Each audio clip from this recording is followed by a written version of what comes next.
Hello বন্ধুরা, family কিচেনে সবাইকে স্বাগতম জানিয়ে আজকে রান্নাটা শুরু করছি। আজকে আমি রান্না করব লাউ পাতায় মাছ পাতুরি। এই যে এই জন্য আমি লাউ পাতা বড় বড় দেখে লাউ পাতা বেছে ধুয়ে নিয়েছি। এই যে আর এই যে মাছ, সর্ষে বাটা, পোস্ত বাটা, লঙ্কা গুঁড়ো, হলুদ গুঁড়ো। এবার আমি প্রথমে মাছে লবণ দিয়ে দেবো, আর এখান থেকে একটু হলুদ নিয়ে মাছে মেখে দিচ্ছি।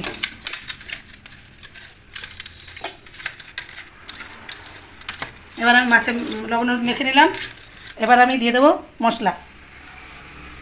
মশলাটা দিয়ে মাছটা মেখে নেব। সর্ষে পোস্ত বাটা আর লঙ্কা গুঁড়ো। বন্ধুরা, আপনারা এইভাবে মাছ একবার খেয়ে দেখবেন, খেতে কিন্তু খুব ভালো লাগে। আর আপনারা কোথা থেকে আমার ভিডিওটা দেখছেন অবশ্যই জানাবেন, তাহলে সেটা আপনাদের ধন্যবাদ দিতে পারবো। এবার সর্ষের তেল দিয়ে মেখে নিচ্ছি মাছটা, আর একটু তেল দিয়ে দেবো। তেলটার পরিমাণটা একটু বেশি দিলে মাছ পাতুরিটা খেতে ভালো লাগবে। এবার আমি পাতায় মাছ দিয়ে দেবো, দিয়ে এক একটা করে পাতা বেঁধে নেব। মাছ পাতা দিয়ে নিয়েছি, যে মাছ নিয়ে নিলাম, একটু মশলা দিয়ে দেবো এইভাবে, আর দিয়ে দেবো একটা শুকনো লঙ্কা না কাঁচা লঙ্কা। এবার মাছটা আমি বেঁধে নেব, এইভাবে নেব, এইভাবে নেব, এইভাবে নেব, এইভাবে বেঁধে নেব। আবার সুতো দিয়ে বেঁধে নেব।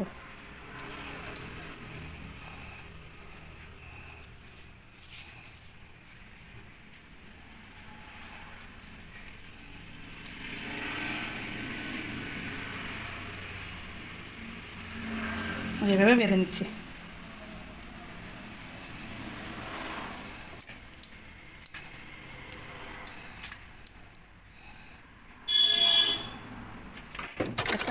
সব কটা মাছ পাতুরির জন্য বেঁধে নিয়েছি।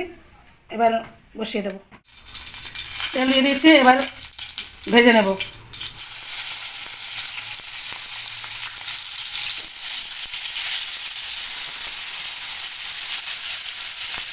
এবার দেখে দেবো, এবার উল্টে দিচ্ছি।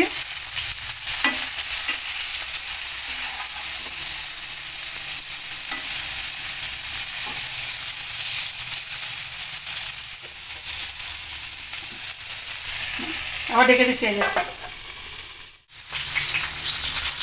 মাছ পাতুরি হয়ে গেছে, এবার নামিয়ে নেব।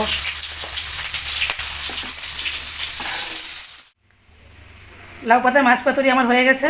দেখুন কত সুন্দর হয়েছে। আমার রান্নাটা যদি আপনাদের ভালো লাগে থাকে, তাহলে এইভাবেই লাইক শেয়ার করে আমার পাশে থাকবেন।